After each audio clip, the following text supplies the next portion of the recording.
From downtown Detroit, Local 4 News at noon starts now. I'm Nick Monticelli in Fraser at the site of the sinkhole, actually standing in the repair zone. A huge milestone has been met today. We'll tell you how far this project is coming along.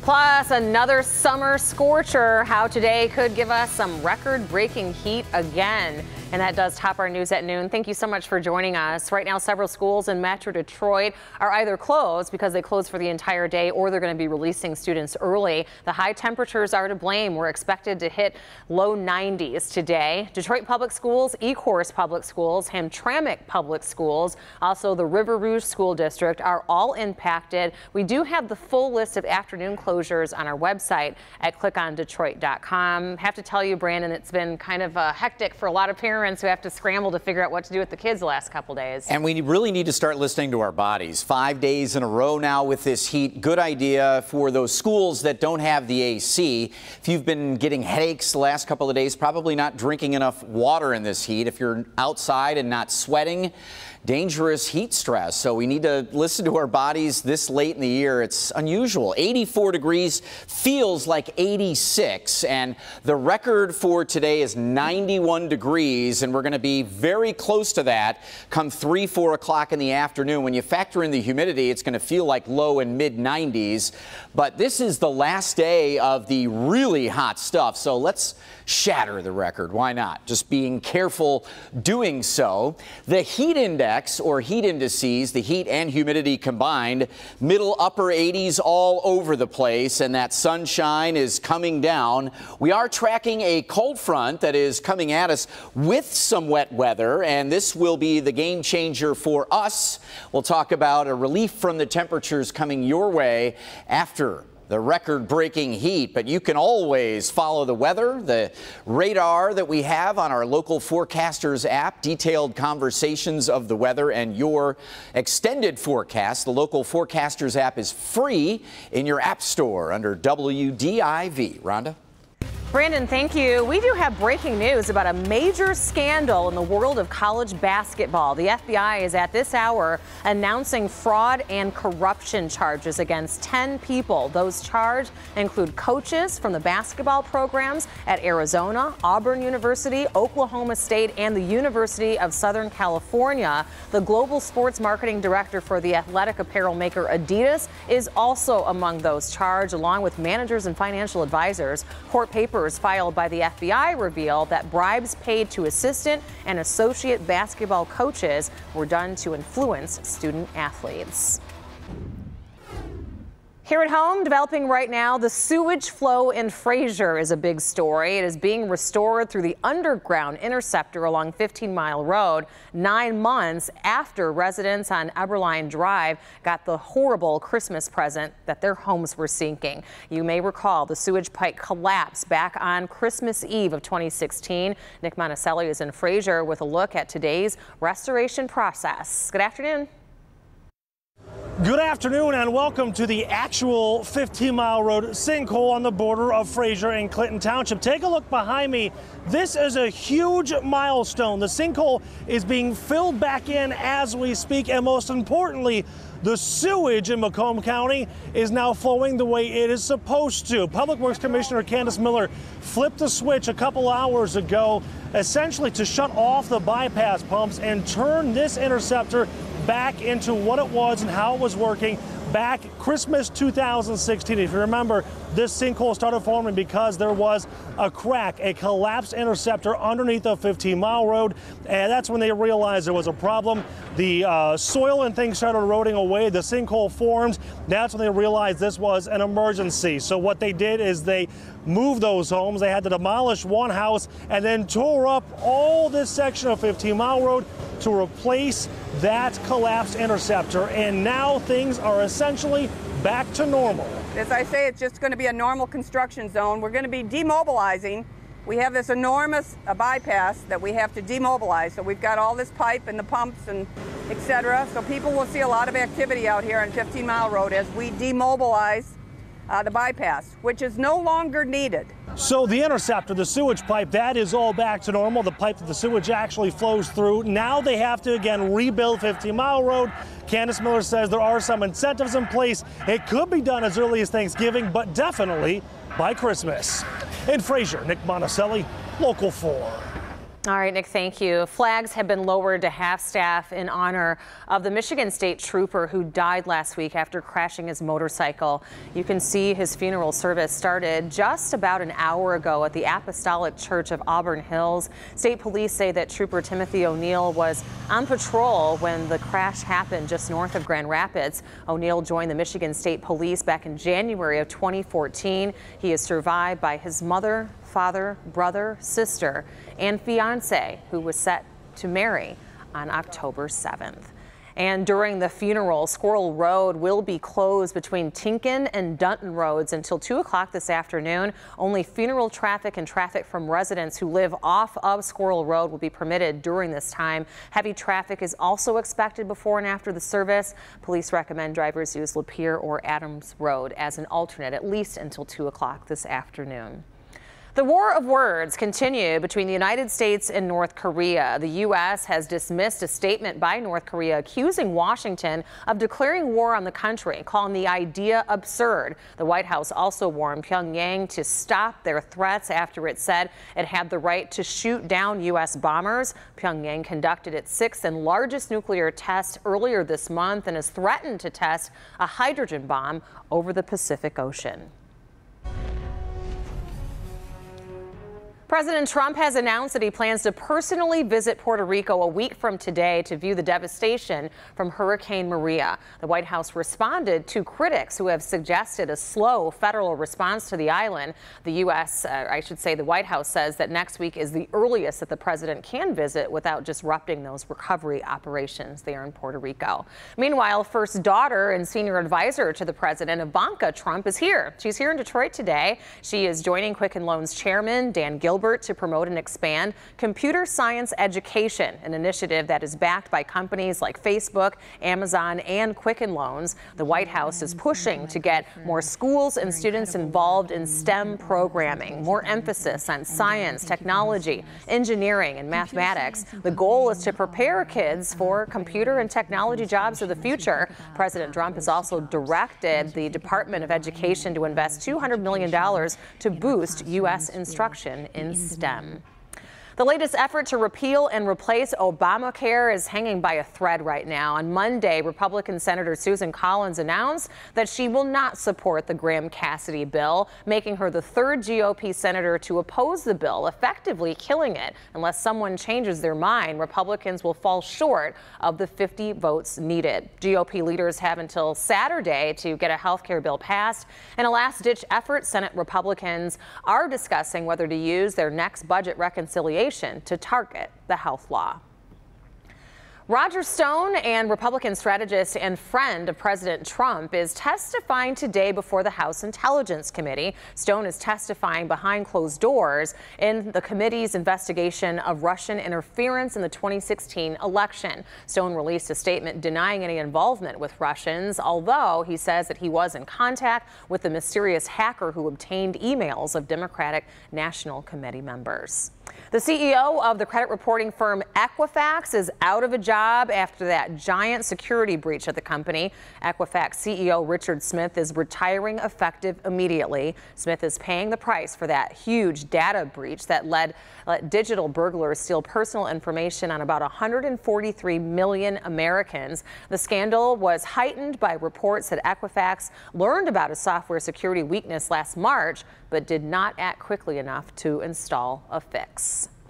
Sky-high prices for auto insurance here in the city of Detroit and across the state of Michigan could come down dramatically under a plan announced a short time ago at the state capitol in Lansing. This is a day that you might not have thought you would see bipartisanship in Lansing.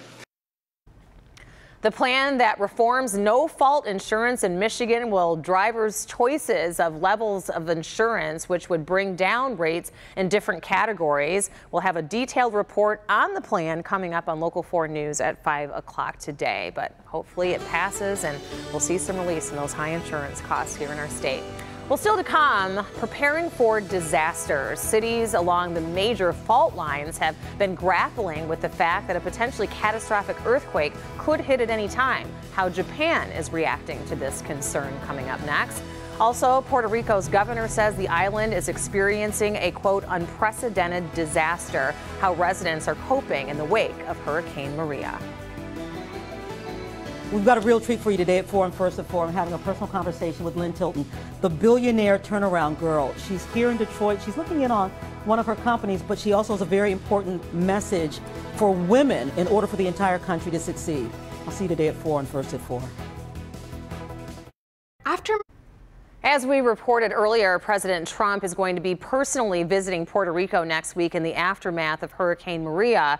Here's a look at what he will see when he gets there. Thousands of Puerto Ricans are trying to leave their devastated homes and the island, seeking refuge on the U.S. mainland. Those who are staying are struggling. They're struggling to find fresh water, gasoline, and even food, and face a long wait for electricity to be restored. The island's leaders are asking the federal government to speed up relief efforts.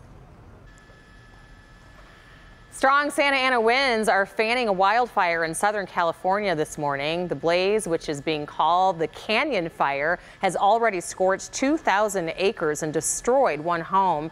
No one has been injured, but mandatory evacuation orders went out to about 300 homes overnight. The fire is only 5% contained. Low humidity in the area continues to dry out vegetation and making it easier for the fire to spread. A government agency in Japan is changing the way it will inform citizens when a major earthquake appears imminent. Experts in Japan's meteorological agency say that earthquake predictions cannot be accurate, and instead, the agency will issue alerts when data suggests a major quake may be imminent. The new system will use information about past earthquakes to help make decisions about alerts. They say that a major earthquake is likely to happen within the next 30 years, and it could claim hundreds of thousands of lives. How do you prepare for that? Still to come, you've heard of chicken and waffles. How about catfish and waffles or lobster in waffles? It's Brandon's Tasty Tuesday, a delicious restaurant you'll want to try. We've got that next. How about your forecast? 80s, 90s, and then we have the cooler air coming at us. So it's the last of the really warm days. Fall finally arrives. Are you ready for it? It's coming next.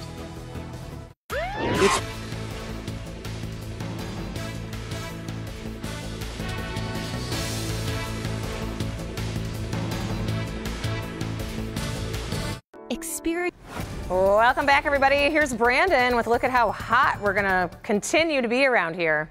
Doesn't it just look hot out there? I mean, can just kind of see the steam coming up.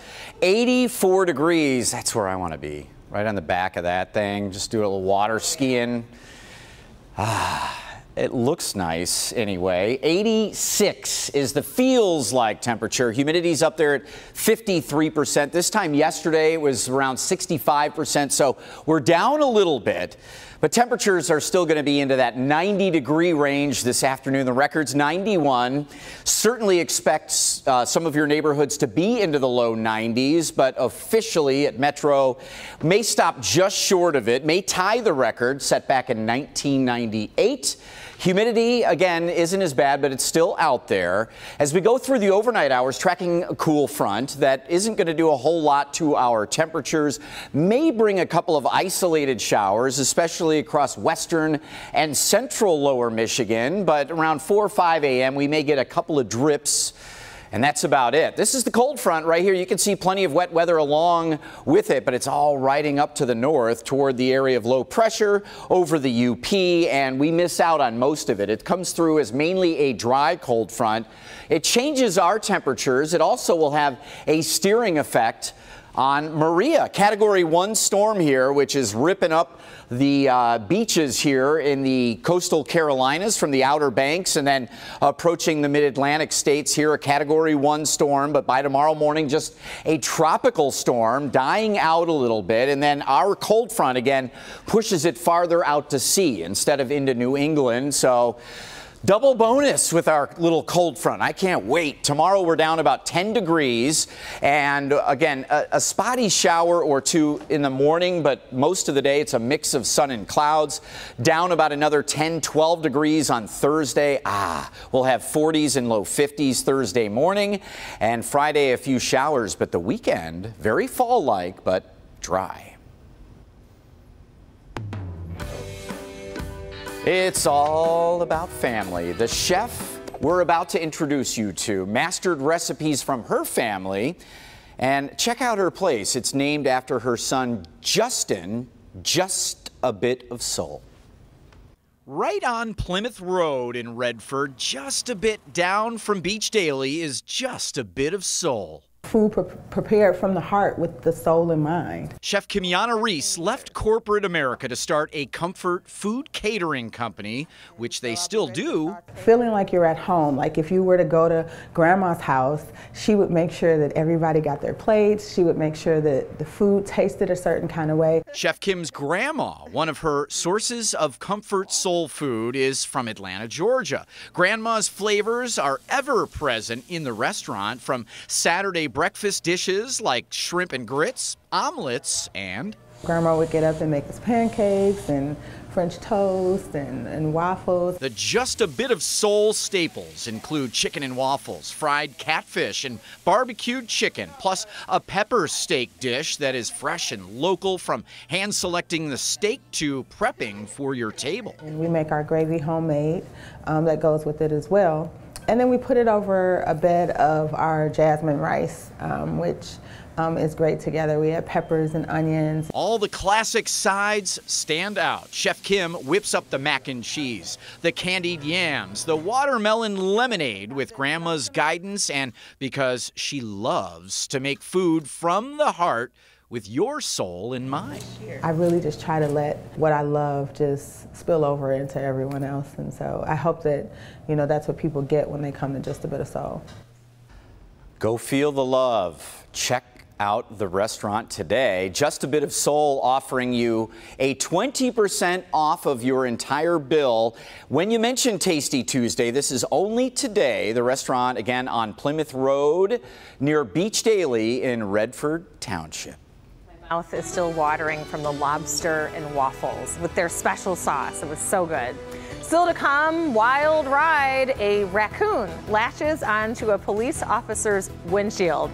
It's video that's gone viral that you just have to see. So don't go away. We'll have that for you when we come right back. 100 point. All right, you have to see this. A hitchhiking raccoon decided to get a lift from a police car, of all things, in Colorado Springs. I'm waiting for the punchline of the joke. Look at this. An officer was responding to a car crash. A raccoon hopped in to the windshield and then held on tight. The little hitchhiker must have reached his stop, because when the officer pulled over, he hopped right out. And as you can see, the Colorado Springs Police Department, they posted the pictures of the encounter online, and they said the officer was, quote, positively surprised. I don't get it. Well, we have a special live studio audience. Take a look at these lovely people. You know these people. I do. It's my mom's birthday. Hey. She's in the middle. Raise your hand a little higher, Mom. Right in the center with our friends, Rick and Kathy. My dad also in the middle, my nephew Justin, and my sister Robin. Aww. Happy birthday, Mom. Happy birthday. It's a hot one.